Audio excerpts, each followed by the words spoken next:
PTL, the NA and EU LCS face off to find out who's best. We total up the fantasy points and take a look at what's happening in the international wildcard scene. Prepare to level up because Primetime League starts right now. Turtle coming in huge with the pentakill. And Liquid's able to come up with a win over TSM. Fnatic give SK Gaming their first loss. Hello everyone and welcome to Primetime League, and just like TSM's Nexus, we refuse to go down. I'm Rivington Bism III along with my co-host Joshua Jet Leesman, and we have a great show for you today. Yeah, and Riv, just so we remember, Team Liquid did eventually destroy TSM's Nexus, but we're not going down that easy. It's going to take like 26 dragons for us. Yeah, it took them seven dragons, 2 barons, so I'm liking our chances right now. As usual, we're starting things off with some piping hot news. Yesterday, it was announced that former League of Genius' support player Krepo would make the jump back to Europe and replace Nif on Elements. Yeah, it was really exciting news because Krepo was sitting, streaming, and casting. Yeah. He said he was waiting for a top-tier team. Guess he got impatient because Elements is like 4 and 6, right? Yeah. You know, but in all seriousness, I'm sorry, Krepo. Froggen and crew did take some time to get going last season. Yeah. But then they went on to win the European Summer Split and also have a decent showing at Worlds in a couple of games. That's the biggest thing for those guys is the future. And now that they feel like they've shored up some holes, Krepo said to himself, it's time to put up or shut up. So I'm really excited to see what they do. Not necessarily next week, but even in the weeks after. Got to figure out how to open Pandora's box this time. Yeah. It took them a little time, see if they can do it again. But let's go ahead and bring in the man who can give us more information about this move. That's going to be Krepo's former co-caster. How's it going, QuickShot? Not too bad, Riv. I'm sad that I've lost a color caster here in Europe, but I'm glad for the potential that he brings Elements. So Elements is making more changes and bringing in Krepo, as you were saying. What do you think about this latest player pickup? You know what? I think it's going to be good, and I'm going to mirror the sentiment that Jat just said. Krepo is going to bring a lot to the table, much needed leadership in the game, out of the game, prep, picks and bans, you know, maybe a captain that the team needs. But it's not a Band-Aid that's going to instantly solve their problems. This is a guy that's replacing Nif, and it actually asks more questions. Will the players follow him? How long will it take? How many weeks before Elements becomes world-class? This is 2 roster changes in 2 weeks, and the rest of the squad's going to need to build the synergy, the trust, and the faith, and that only comes with time. So we need to give them a chance to prove it. All right, well, stick with us, QuickShot, because one of those reasons for this roster change might be due to their performance against Giants Gaming last week. Yeah. Elements came into this match on a 3-game losing streak, and we're probably looking for a pretty easy win here. A lot of people thought they would get it with how they showed in the beginning of the game as well. Froggen and Shook were playing very, very well together in this game. I mean, that's generally when Elements as a team has clicked in the past. At some point, Froggen didn't even need Shook because he could just kill Pepinero whenever he wanted. Yeah, Pepinero resting in pieces quite a few times around the map. It wouldn't be the only time he got soloed out. 606 right now as he hits that one. But him and the team, they didn't want to rest in pieces. They had more to say. The honeymoon phase was in full effect for Elements. They had their new top laner, Kevin, 5, 2, and 6 on Cassandra, looking really strong. But that Baron steal seemed not bad enough at the time, but then people started getting caught. Getting caught indeed. Giants rushed down to the bottom of the map. This actually happened during the Baron replay because Giants was so ready to keep the advantage going and keep the pressure on. A double kill there coming in. Very nice for Edry. Yeah, and then the teleport in at the turret from Kevin was just so mistimed. I think if he didn't teleport there and they're willing to concede something more, they could have easily won this game, but because they all died 40 minutes into the game, they could not come back. Next up was our BF game of the week, where the undefeated SK Gaming faced second place Fnatic. A win here would tie SK with Fnatic for the longest win streak. But that's just not going to happen. Honestly, they weren't warding properly in this game, and they did manage to stay pretty close in gold. This was where it actually seemed like SK was going to turn it around. They're going to kill Forgiven, right? No, baited and outsmarted. Here comes N-rated. And boom, basically, point blank buckshots. Yellowstar's like, oh, damn, that was bad. Head in hand instantly on that play. And they would actually head towards the top lane for Freddy a few more times. And this guy, Hooney, he wants to stay off the popularity list, but he keeps giving himself a ton of reasons to be up there. Yeah, and despite all the early kills, SK was really in the game at this point. This was probably the definitive turning point. A triple kill for Hooney on this turret dive really put the game what's kind of out of reach for SK. Why is everyone so dead. so dead? Where'd they go? Here, the Engage coming in, and big things from Fnatic as they just make SK run for the hills. And this fight, again, was really heavily decided by Huni's equalizer. Forgiven was not able to get the right damage out because the equalizer went right on top of his face. It got people low, Steelback then cleaned up in typical janitorial fashion. He was also very, very big this game. And then it was on to a 38-minute Baron. Fnatic do a great job of cleaning this one up as SK was trying their damnedest to get something back here. Yeah, and Steelback, again, there to clean up at the end of the fight. Fnatic has something really good going for them in team fights because they always find ways to clean up in these types of games. 4 Dragons, it was held off temporarily. Yeah. This was only 4 minutes after that Baron attempt, so this game was just going continuously, very aggressive, and Fnatic could easily take these fights. SK was pretty much forced to go for broke all the time. Yeah, Huni. I mean, the rumble in this game was absolutely out of control. Steelback, the beneficiary of many of those kills. They didn't get the 5th Dragon, but they found the fight just as good, because all that matters is the Nexus. Yep, the Nexus indeed. A few more KDA pads there. And Rainover giving big hugs to Huni in the top lane. Another win for those guys, and they're quite excited about it as well. Those guys win the award for being most excited in the postgame, for sure. Absolutely. And as a special bonus, we have an extended edition of the Mic Check from that Fnatic SK game just for you. Yes, head over to the LOL Esports YouTube channel and listen in after you're done watching PTL. Of course. Of course. And now let's hear from QuickShot again. QuickShot, this game was SK's first real test this season. Why did their win streak get broken? There's a couple of things here, Riv. It starts off with Forgiven actually saying that the team simply wasn't prepared enough. They apparently only had 1 day to scrim due to some technical issues, as well as multiple teams in their training camp getting sick, so that caused some problems getting ready. But one of the biggest things that SK had to deal with is their vision again. I know we keep saying it, but coming into the game, SK averages the lowest wards per minute in the entire European LCS, whereas Fnatic actually has the highest. What's even more incredible is that SK went 8-0 before they were punished.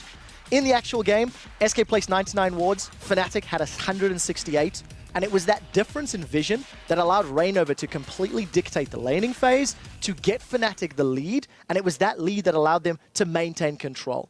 For what it's worth, SK may have realized that their vision is a problem because the next day against H2K, they placed more wards in a single game than they have all split long, but it is something they need to keep revising.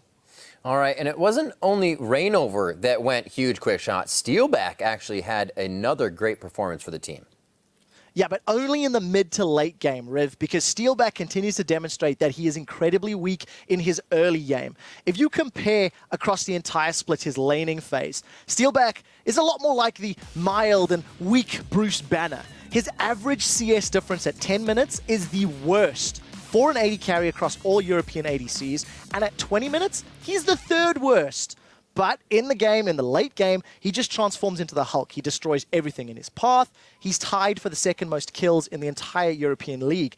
When you look at Steelback, he's the janitor of Fnatic, because when his team engages and starts the fights, it is Steelback that cleans up from the backline. Well, we'll make sure not to make the janitor angry. Thank you very much, QuickShot. And that brings us to our next European highlight as Fnatic look to go 2-0 on the week when they took on Gambit. And Gambit was riding a 4-game win streak at this point, but we're going up against a team that had just ended SK's 8-game winning streak, so it was sure to be a good game. Yeah, and I'm going to be honest at the start of this, Very curious. that was a dumb move by Rainover. Like, the AD carry was in the lane that the side of the map that he was trying to counter jungle, and Gambit makes the easy collapse down to get themselves a pretty decent early lead. The highest risk, no reward play, if you will. Diamond's jungle, it's his. He's the king. Gambit uses the pressure, uses the advantage to make initiations like this, and they don't get many kills out of it, but you can see how much they can force just from getting a little bit. It's the map pressure, it's the fear, it's all those intangibles that they also get on top of the double kill. Cabochard's cannon was really huge this game on top of the double kill that Kalista picked up for Pinoy. Yeah. It made their team fights devastating. And a lot of these European games going all the way towards that aspect of the Dragon here. Fnatic is trying to stop that happening for Gambit, but they had other ideas. Yeah, I mean, Reignover ineffective, especially against Kalista, so some questionable pick and ban choices there. But Gambit is just looking so good after such an abysmal start to the season. They really are, especially with having to put Betsy in the mid lane. He's been showing up amazingly for first times on the NALCS stage and under all that pressure. Yep. So Gambit is now on a Moscow 5-game winning streak. Why is this team suddenly surging, QuickShot? You know, Gambit as a team, they just seem to find a way to enforce their play style on any of their opponents that they've come up against in recent weeks. And against Fnatic in particular, that was by far the most dominant win for Gambit in their 5-game winning streak. They had complete map control. They had confident plays. They were intelligently pushing the side lanes and Baron, something that we hadn't seen from the team all throughout the spring split. And Betsy on Ahri did more in that one game than Nick has done all year long. Betsy will be playing 2 more games this week, and I actually think that Gambit should very seriously consider keeping this kid if he keeps up that performance.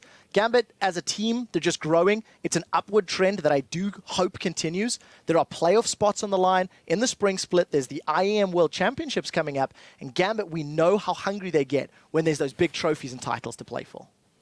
All right, thanks, QuickShot. Hang on a little bit more now as we take a look at the EU LCS standings. Despite their 2 losses in Week 5, SK Gaming still sits at the top, but not nearly as far ahead now. They're closely followed by Fnatic, the Copenhagen Wolves, and H2K, with Gambit also looking to threaten if they stay on their hot streak. And QuickShot, since you're here representing the European LCS, we thought it would be the perfect time to settle an age-old debate once and for all. Is NA greater than EU? Or is EU greater than NA?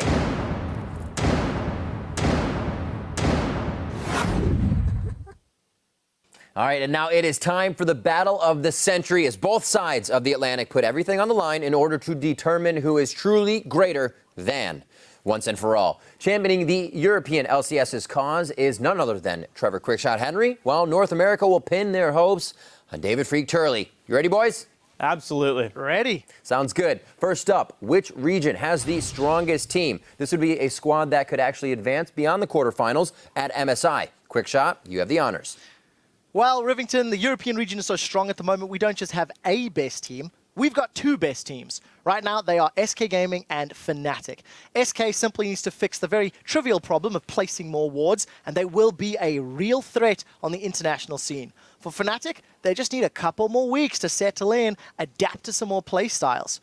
Both of these teams are Europe's best teams, and both will do well against your North American squads and anyone else they face at MSI. All right, Phreak, who would you counter with from North America?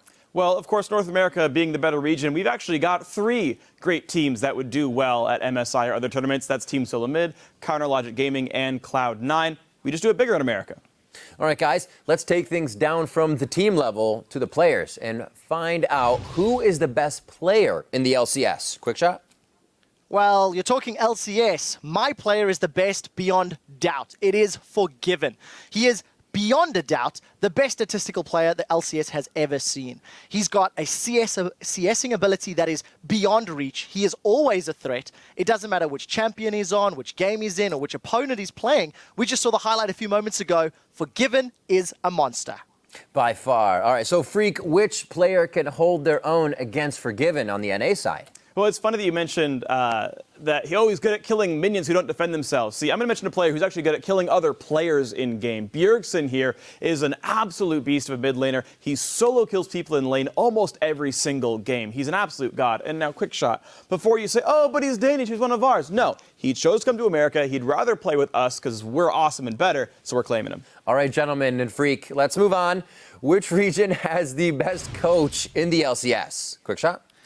You know what? It is a healthy rivalry. NA, EU, NA, EU. You can have Bjergsen. It's only fair if we get something back. And the best coach in the European LCS is a former North American player. It's Prolly from H2K.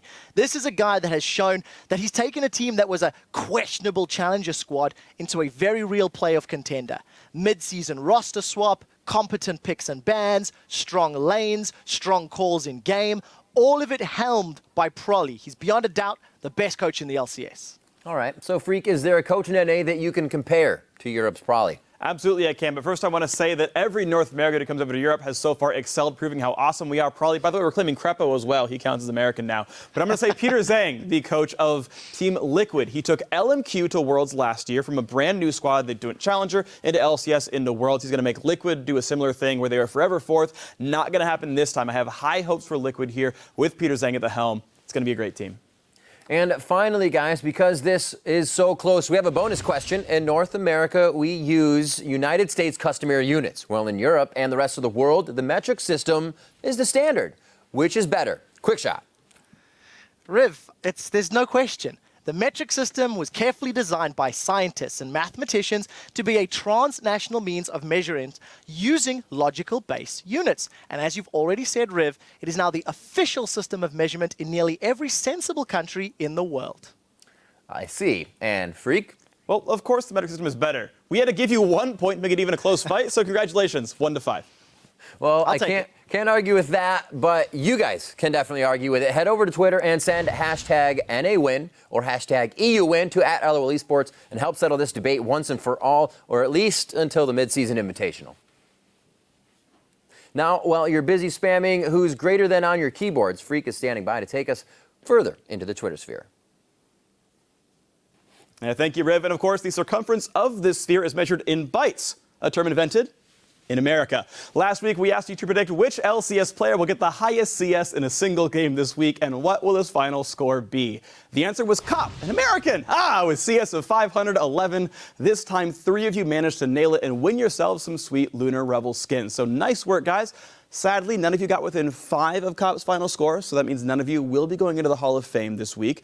We do have standards After all, that is why QuickShot isn't anywhere seen here. But don't worry, because we are back with another question and another chance to earn your way into the Hall of Fame. We want to know which LCS player will secure first blood in the fastest time this week.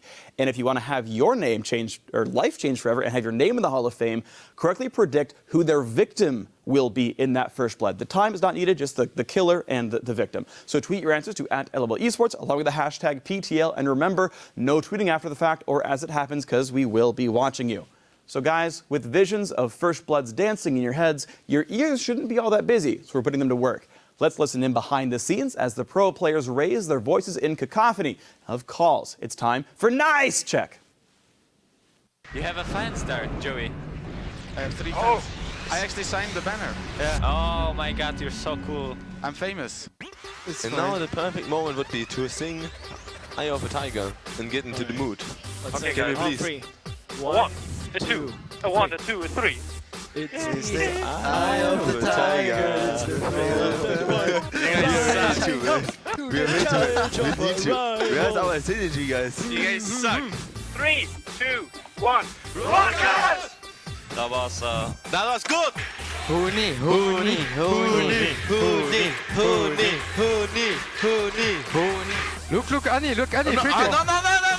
Good drink, please. They don't come. We can cut away here. Sure. Nice, man. Yeah, we can cut Just away go here. top, Go top. Yeah, coming. Rocket, my friend. You're a beast right now. That's what I like.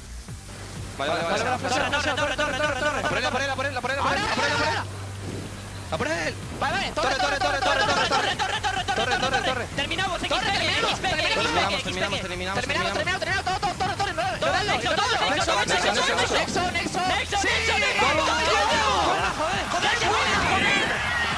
Careful, no, fight.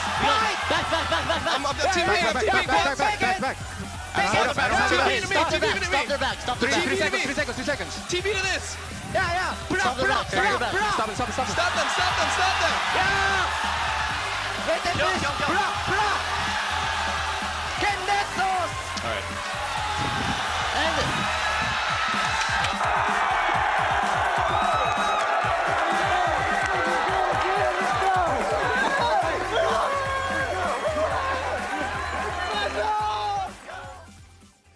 That was an amazing game. It took me some time to catch my breath after that Yeah, one. watching the player cam there, Quas was a rock during all of that. It's like we're about to Teleport the win. base This is and how win. it goes.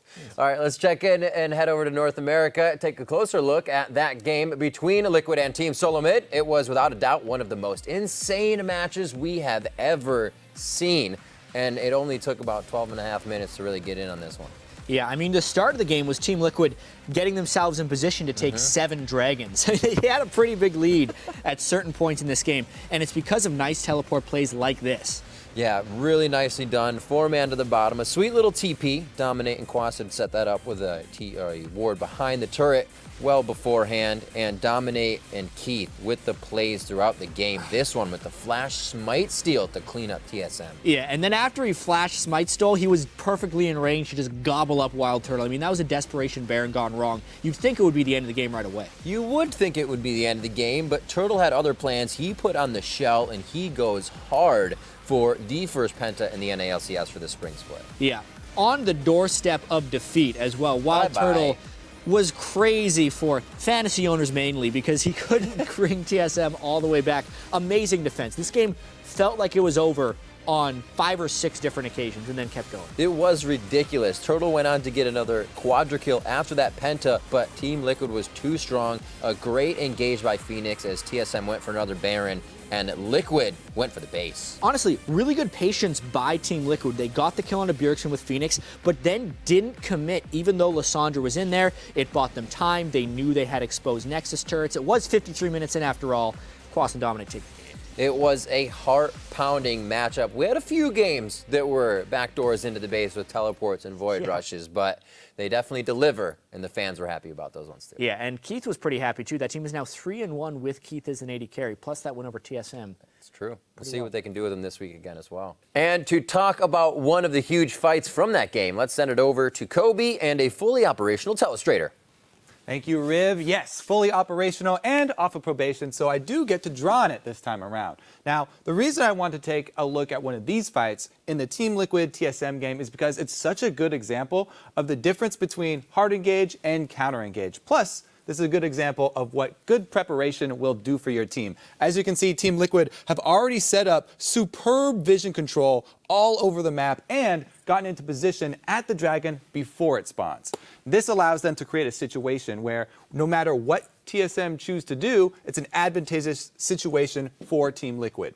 They either have TSM face check into a flash Tibbers, or TSM stays mid, they give up the dragon, which is number 4 for Team Liquid, and well on their way to number 5. So let's roll this clip, and we'll see how it plays out. Now, Team Liquid, they're immediately going to call both members off of this dragon as TSM come into face check. Not only do TSM face check, but pause here, they also have their carries split off from the rest of the team. They're clearing this ward that you can see in the side, and they're on the other side of this wall. So they face check while split up. This counter initiation, it really depends on all of the tools being used simultaneously here. And we're going to see, as Darius is bursted down from 100% to 0, Lustboy uses everything at his disposal to try and save Darius, but he's unsuccessful, and that leaves them without the combo for their counter initiation.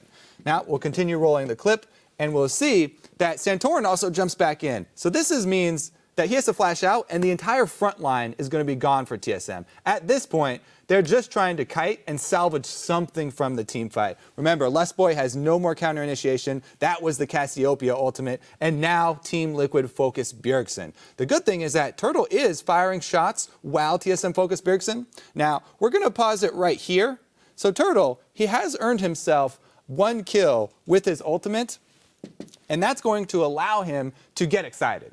Now, there's 2 paths ahead of Turtle. We look at one path here. This is the risk-averse path for Turtle, in which case he can use his reset to run away, try and defend the turret, and actually he even has flash. So he's definitely, this is a 100% success rate. He can get back to the turret, try and salvage something. Or he can position more aggressively in the risk-loving path. As we know, Turtle, he is going to try and kill off all of the squishy members of Team Liquid and get another reset. If he was able to do that, then, since TSM all died first, they would get back on the map faster, they'd be able to set up for a dragon and actually have vision control. Now, as we play the fight though, we will see that the deciding factor here is that Turtle did not pay attention to the short cooldowns on Team Liquid. And he had 3 charges of Pyromania, so that was 1 stun, and then he did not pay attention to the 8-second Equilibrium Strike cooldown from Quas. So they're able to lock up Turtle, get the kill, and use his flash to clean up for an entire ace, which means that there's 0 map control for TSM. So because Toto went with the more aggressive move, they actually give up complete control, which means even though he killed Keith and got the 500 bounty, they also give up the turret in addition to the dragon, which means that you guys, you can go for these godly, game-changing plays, but you're going to have to keep track of all the cooldowns, even the short ones, of all 5 members of your opposing team. That's it for me. We are going to send it back over to Riv and Jat, but I'm going to stay here and continue to draw on my telestrator just because I've missed it so much. It's very touching, Kobe. But let's press on with more highlights from the North American LCS. This time it's going to be featuring a rematch between Cloud9 and a team who beat them back in Week 2, Counter Logic Gaming. Yeah, this was a very interesting showdown because CLG looked so strong after last week, but Cloud9 always seems to kind of play to the level of their opponents, and this was a close game here, contesting this dragon.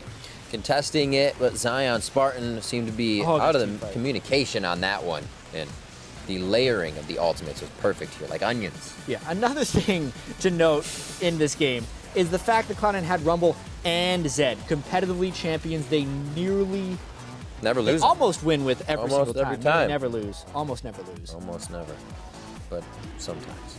You're so unlikely to see them in the game together that you just don't know what to say. The dragon control was a little bit suspect in this game, but more so the team fighting from CLG. Everyone was trying to make their own play instead of the team play. You can see how far spread out they were, and Cloud9 just kind of stayed in the middle, rotating around, turning to the next person, as CLG got themselves into a pretty sticky situation. Sneaky, he was out of mana, but he still had flash. Yeah, but you could still see good individual playmaking there. Link, That's true. Double Lift playing together at the end of the fight after they've already lost to pick up a kill. And here, CLG just tried to make the best of a bad situation. Yeah. But the situation was too bad. The individual call making here by Aframu and Double Lift, as they both say, we can teamwork this, we can go for the Nexus, but looks like Cloud9 had the same idea, and they can do it a little faster without Nexus turrets in the way. The Nexus turrets are rather key, and the Baron buff as well. Teleport in from one side, high, beautiful Zed plays there to dodge the Maokai route, and then be able to hit that Nexus. Good night. Few games like that went down in the North American LCS with the backdoors onto the Nexus, and from there we head to Winterfox versus Dignitas, but instead of highlighting the gameplay, these big plays come from the post-game interview where Kiwi Kid decided to be brutally honest. Honestly, I'm just going to be frank. I'm trying to sugarcoating everything. Honestly, it's pretty terrible.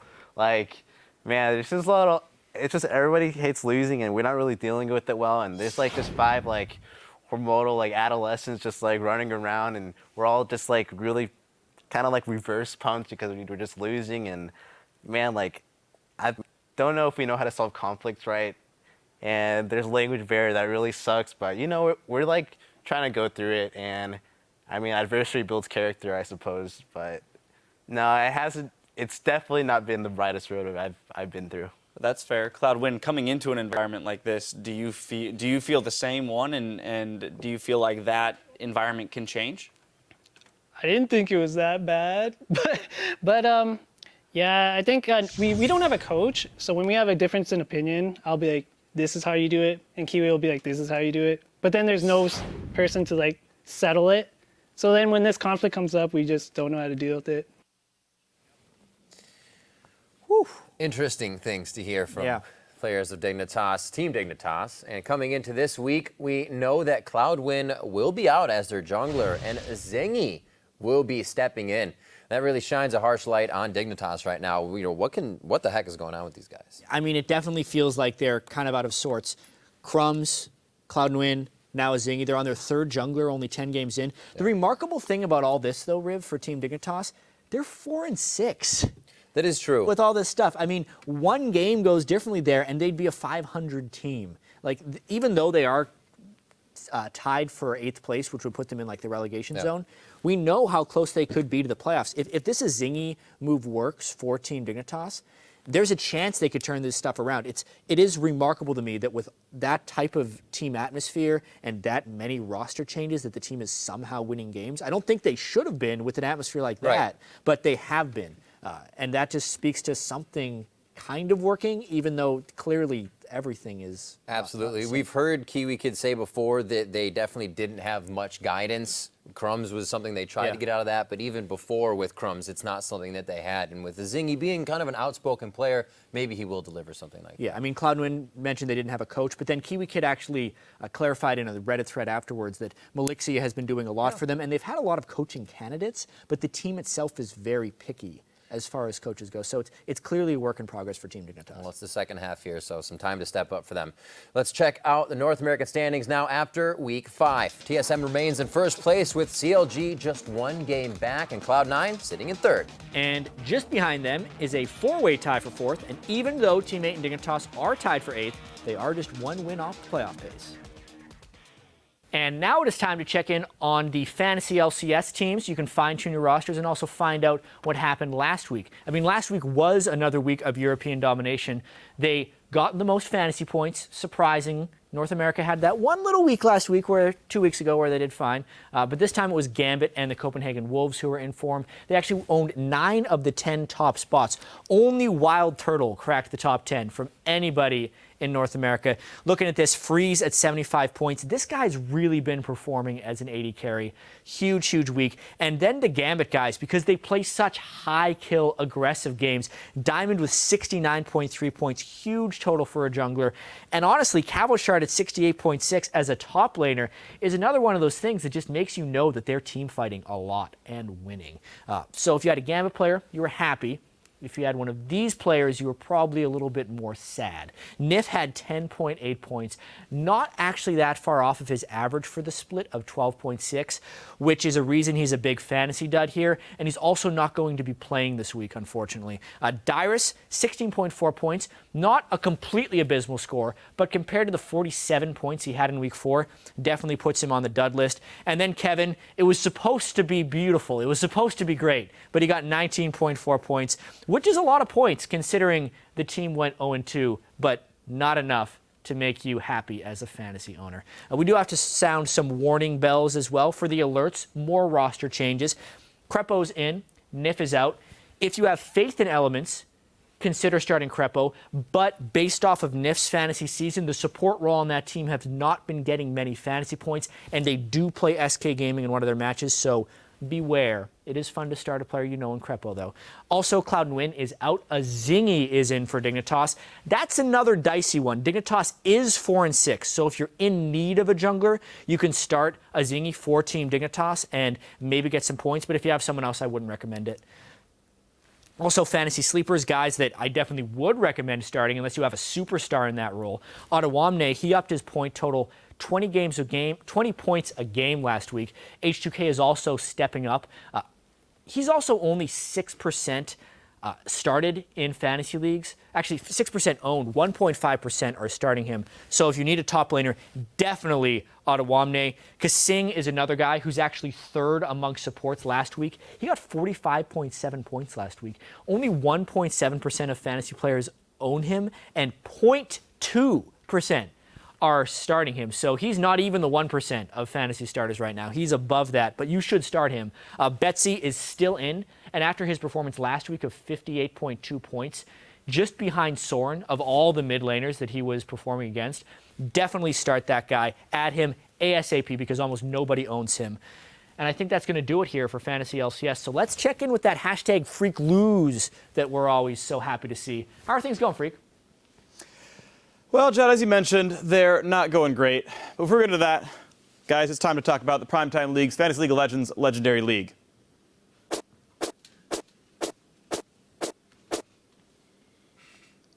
Well, it's a sad day in League of Legends when you have to try to turn Twitter against me in order to win. I mean, look, I expected someone like Snoopy to stoop at this level, but the rest of you guys, come on. Well, you know, sometimes you do all the prep work, you do all the research, you stay up late at night, and you create practically Shakespeare. And sometimes the guy against you just scribbles randomly on pieces of paper or hires a team of monkeys on typewriters, and it comes out better. Lost by 3 points. I don't know. Congrats, I guess. Also, though, congrats to Shock that she pulled off a win against Imagine Dragons and scored me some sweet, sweet revenge. And according to Twitter, 82% of you, along with me, knew that would happen. So congrats to everyone who was on my side. After that hashtag backstabbery, Snoopy and XPeke are leading the PTL FL4 right now, but not for long. I'll be mounting a comeback this week as I face Artie Your days are numbered, man. This week, though, the match to watch is actually between Chris Kluwe's team, teaming Teemos, and he's going to be exacting some revenge for me, again, on Freddie Wong's 80 carries. So who do you think is going to win that battle? A former NFL player or a guy who appears on YouTube for a living? I mean, who does that, right? Anyway, tweet hashtag Chris Kluwe win or hashtag Freddie Wong win to @LOL Esports along with the hashtag PTL so we can track your votes and possibly ridicule you at a later date. Oh, I wasn't tweeting. I was. Phreak lose. Well, now let's head down under and see how things are going in the Oceanic Pro League as they recently kicked off their first year of competition. Earlier this week, crowd favorite Rich Gang took on the undefeated Chief Esports Club in hopes to break that undefeatedness. And the early part of this game was pretty much Swiffer on a squiggle. And say that 5 times fast. Swiffer on a squiggle. Swiffer on a squiggle. Swift. I couldn't do it in time. He died. Almost had it. Yeah. Seen Swiffer on a that again? squiggle. Swift. Yep. No, I'm already messing up. And you've got Swiper up there too, so you might even get it. I mean, you could tell a lot of the team wasn't even realizing it was Swiffer on a squiggle so many times because no one was really doing anything while he was roaming in that top lane. Now 3-1 start on Zed, but can't keep Squiggle down. He's just gonna squiggle. He's going to squiggle as much as possible. You can see Spooks try to go in, and he thinks he has the ult, but he doesn't catch Squiggle. So he's free to do as Mundo pleases.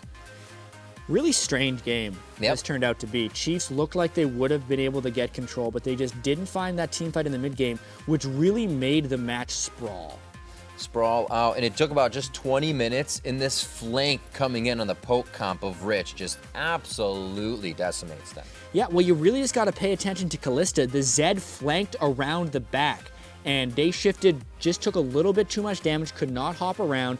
Since he went down early, and Ray Deer, even though he was on a Corki, a lesser late game carry, did not go down, eventually he was able to take down the tanks.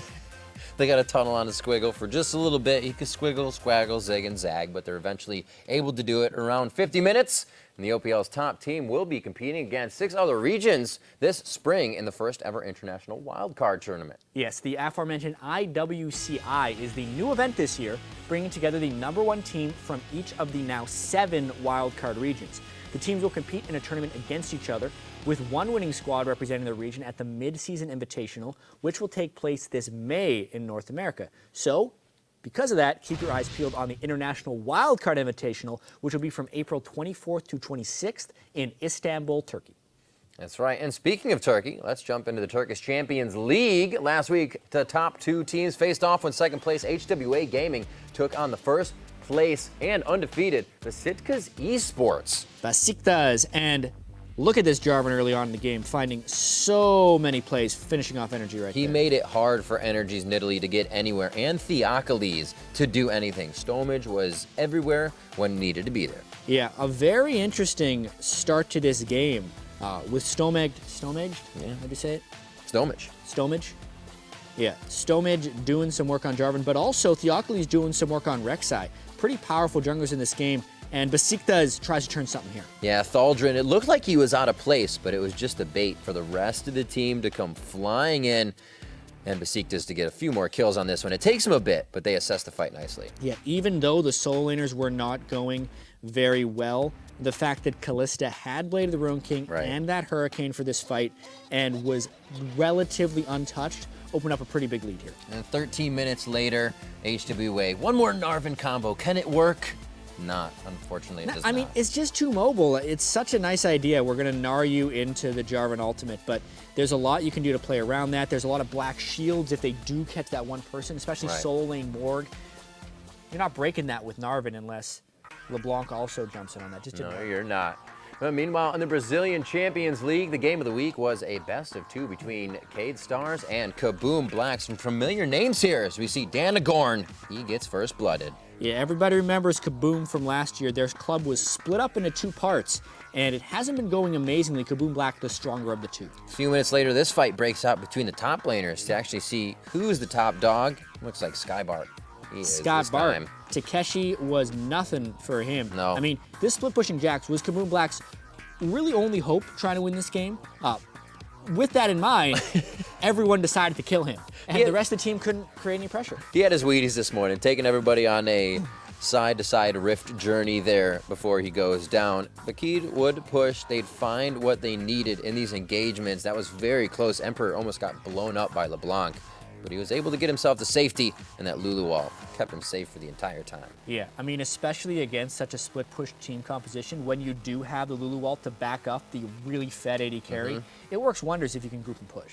And going into game 2, one thing is for sure, these guys go hard. It's 9 minutes here, already a 2 for 2. The only thing was missing was the 80 carries. Everybody fight. Daydream, because of that black shield he got before the Lysandra ultimate, didn't instantly die, but then he sticks around like he's going to be doing something useful afterwards. I got auto attacks, guys. Oh, man. Coming in big.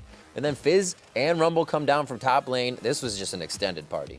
It just went on and on and on and on. Kaboom Black, though, kind of the losers of that one. Yeah. Seeing as where the kills were distributed. Danagorn still in the eyes of Daydream, kept doing it one time after the other, getting his kills. He went down for it, but the team was able to come up big, and overall they were able to work off of these. Again, Danagorn, more like Danagon. Yeah, not positioning in the right place on that jungle Nidalee. Definitely not the diamond level of Nidalee we have seen over in Europe, but the mid lane Morg and the Graves from Emperor were huge. Coming up very big there. Also, we see Daydream going hard. Jarvan's got places to be. They wanted to get that game over with. Great play, and while we continue our world tour, let's head over to Asia, where the LCK, LPL, and LMS are all resuming their matches after a week off, which brings us to our BF game of the week. Yeah, that's right. It is the two biggest teams in the LPL. First place Edward Gaming and second place OMG going head-to-head. It is the first time these teams have met this split, and it features Def versus Uzi, Pawn versus Cool. It is massive. As they would say in the LPL, Shigu Shangdang, Shijun Li Di. EDG versus OMG. Just to make sure you catch it this Thursday at 3 a.m. Pacific to find out who has the bragging rights in China. Meanwhile, the LCK I didn't say it right. I'm willing to say it. Just it was not good. Right. It was good. The second half of the their spring split early this morning with a battle between two of Korea's most popular teams. As fourth place SKT battled fifth place Najin. Always a stellar matchup to be watching. Yeah, I mean, there were a few changes that Najin made during the break here. New mid laner and a new jungler coming in. Peanut started off well with Rengar. He did. Getting first blood, not too bad for the debut. You got to expect that things were going to be slow, but they wanted to turn up the heat. When you're playing against SKT, they're going to want to do the same. And once Faker gets a few kills, it's not too hard for him. Yeah, this was still a really close game, but SKT managed to get the Baron, immediately parlayed that into some kills. And when you get kills with that Baron buff, you really accelerate the game. Faker's Ezreal is always a threat. He's sticking his tongue out at us. Just playing everything he can, getting the kills left and right, and the team is able to stay on the front line as Faker stays on the back line. The rest of them clean up, and game one does go to SKT. They play that one quite strong, but Najin was not going to go down without a fight. I'm a big fan of SKT's double AD comps when they had that AP threat in the top lane. Yeah, absolutely. Coming in strong to start this one off. Can't do much for the supports on this. And a nice jump out by Bang as they trade for that. The assists obviously going over for the favor of Najin on that one. Oh, Duke! Run away, Duke! Faker's gonna get you. Oh, he's probably safe, right? Like, who could possibly go and get nobody? Lysandra? He's safe, yeah. So the replay's over, right? Oh, wait a minute. Oh, he flashed. Oh, he still has ultimate. So much burn there by Marin. And Xerath ult was coming over from the side, too. Jeez. I mean, could have had it. If anyone could have carried this game, it could have been Marin's Hecarim. It's just the rest of the team was too far behind. Xerath was huge, and Kalista was massive. OQ doing work on that. So big. There's been a lot of talk about OQ. Where has he been? Is he going to show up again? Definitely showing up here in Game 2 versus SKT. And this fight was definitely going in favor of Rain as he rained down pain on everybody. I think they call this the cleanup. There's a few spells here where he only lands one spell on a dude, but he picks up all the kills. He's got 4. Is he going to get it?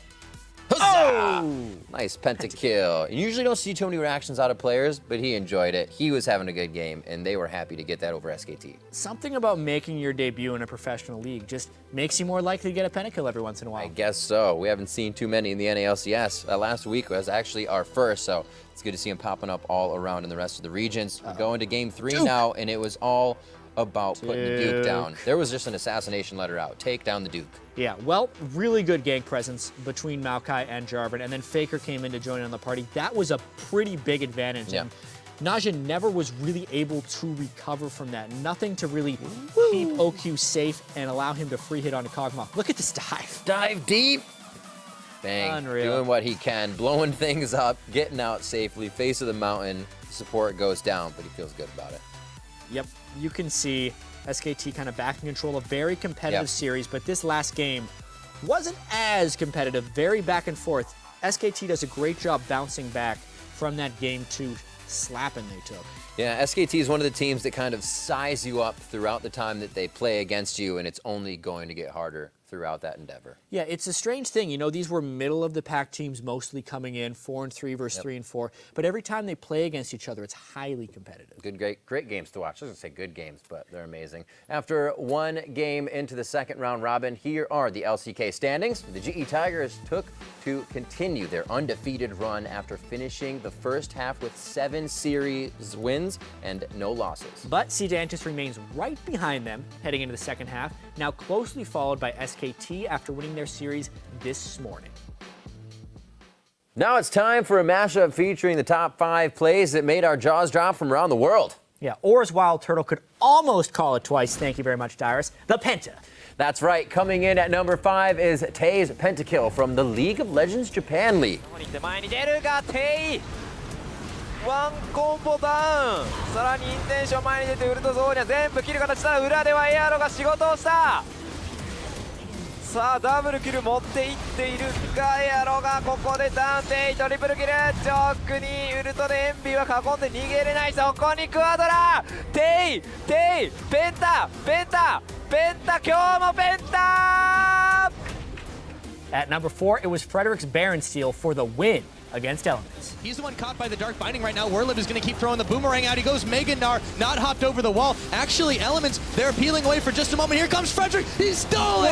Frederick comes up with a steal, gives it over to Werlib and Rydell, and Elements are denied the Baron. Can't even believe that actually happened. And coming in at number 3, Rain. Rain's on Faker's Parade with a Here we go, pentakill. SKT coming in, big ult. Najin locked up inside their own Cataclysm. A kill, though, coming in for Najin. It doesn't look like SKT is going to be able to do this one after all. Triple kill for Rain.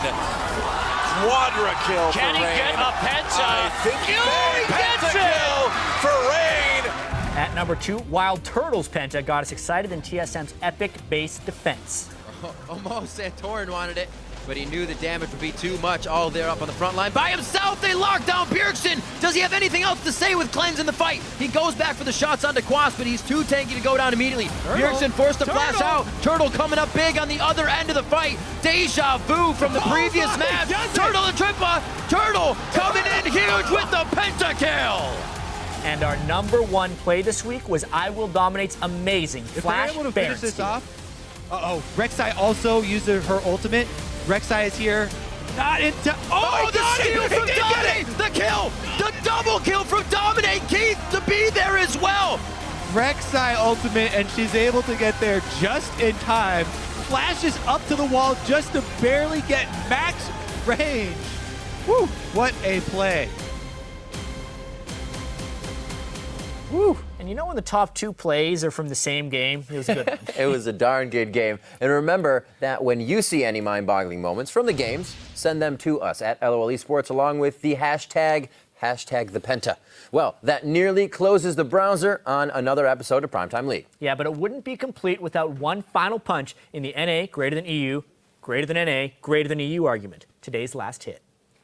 They want to steal back the European crown.